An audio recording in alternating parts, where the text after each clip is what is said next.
पप्पू और अत्याधुनिक गांव। उत्तर प्रदेश के एक छोटे से गांव सुखपुरा में पप्पू नाम का एक लड़का रहता था। पप्पू बुरा नहीं था, बस उसकी किस्मत और दिमाग दोनों अक्सर छुट्टी पर रहते थे। गांव वाले कहते थे पप्पू अगर सीधे रास्ते से जाए तो भी गड्ढे में गिर ही जाएगा।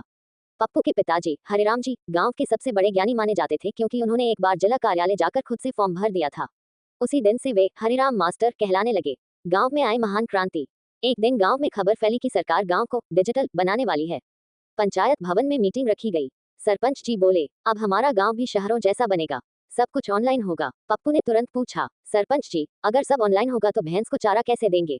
पूरी सभा चुप। सरपंच जी ने खांसते हुए कहा, पप्पू तुम बैठो, तुम्हारा सवाल बाद में ऑफलाइन समझाएंगे।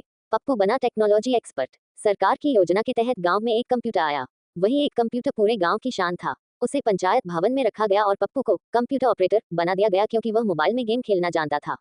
पहले ही दिन एक बुजुर्ग आए और बोले, बेटा मेरा राशन कार्ड निकाल दो।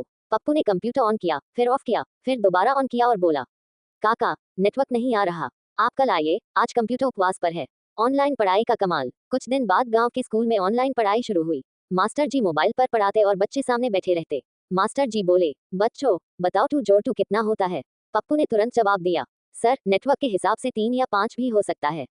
मास्टर जी ने मोबाइल बंद किया और बोले, आज की क्लास यही समाप्त। नेटवर्क की आत्मा को शांति मिले। पप्पू की शादी और महान भाषण। समय बीता और पप्पू की शादी तय हो गई। शादी में पप्पू से भाषण देने को कहा गया। पप्पू माइक पर आया और बोला, मैं अपनी पत्नी को वादा करता हूँ कि मैं उसे हमेशा खुश रखने की कोशिश करूंगा। अगर वो खुश न हुई तो कम से कम कोशिश की रिकॉर्डिंग जरूर होगी। पूरे पंडाल में हंसी गूंज गई। दुल्हन ने घूंघट के पीछे से कहा, ये कोशिश भी कभी कभी कर लिया तो बहुत है। सुखपुरा की सच्ची पहचान। आज भी सुखपुरा गांव वैसा ही है, आधा डिजिटल पूरा देसी। कंप्यूटर अब भी पंचायत भवन में है, लेकिन उस पर ज्यादातर धूल जमा रहती है।